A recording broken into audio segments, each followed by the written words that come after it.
तेगो खान तिगाणी मुस्लिम league नून में शमूलियत जो फ़ैसिलो करे वरितो आहे। तेगो खान तिगाणी जी नून लीग सिंध जे सदर बशीर मेमण ऐं अॻूणे MNA खियलदास सां मुलाक़ात थी आहे। ईंदड़ इलेक्शन मुस्लिम लीग नून जी टिकट ते विढ़ंदसि। सरदार तेगो खान तिगाणी जो इहो चवणु आहे जेका बाबाद कश्मीर जो अवाम तरक्की ऐं अमुन चाहे थो। नवाज़ शरीफ़ जो नज़रियो सिंध में भी मक़बूल आहे।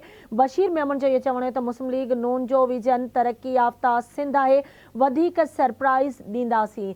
अहम ख़बर अवांखे ॾियूं पिया। तेगो खान तिगाणी मुस्लिम लीग नून में शमूलियत जो फ़ैसिलो करे वरितो आहे।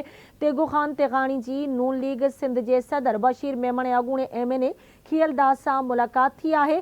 सरदार तेगो खान तिगाणी जो चवणु आहे त ईंदड़ इलेक्शन मुस्लिम लीग नून जी टिकट ते विढ़ंदसि जेका बाबाद कश्मीर जो अवाम तरक्की ऐं अमुन चाहे थो। जॾहिं त नवाज़ शरीफ़ जो नज़रियो सिंध में भी मक़बूल आहे। मुस्लिम लीग नून जो विज़न तरक्की याफ़्ता सिंध आहे। वधीक भी सरप्राइज़ ईंदा। तफ़सील मालूम कंदासीं कराची में आवाज़ जे रिपोर्टर राजा अस्कर सुमरो खां। जी राजा अस्कर, कहिड़ा तफ़सील आहिनि, आगाह कजो। बिल्कुल ॾिसो, सर्दियुनि में भी सिंध अंदरि सियासी माहौल गर्म आहे। मां अव्हांखे ॿुधाईंदो हलां त ज़ैकाबाद ऐं कश्मीर जी ममता सियासी समाजी शख़्सियत नून लीग सां राब्ते में अची वई आहे।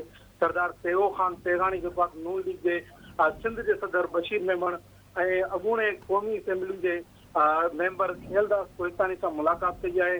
मां अव्हांखे ॿुधाईंदो हलां त 2 कलाक हलंदड़ मुलाक़ात में सिंध जी जेको आहे मौजूदा सियासी सूरत हाल ते तफ़सीली ॻाल्हि ॿोल कई वई आहे। जंहिंखां पोइ जेको आहे त तेगो खान तिगाणी मुस्लिम लीग नून में जेको आहे बाज़ाब्ता शमूलियत जो ऐलान करे छॾियो आहे।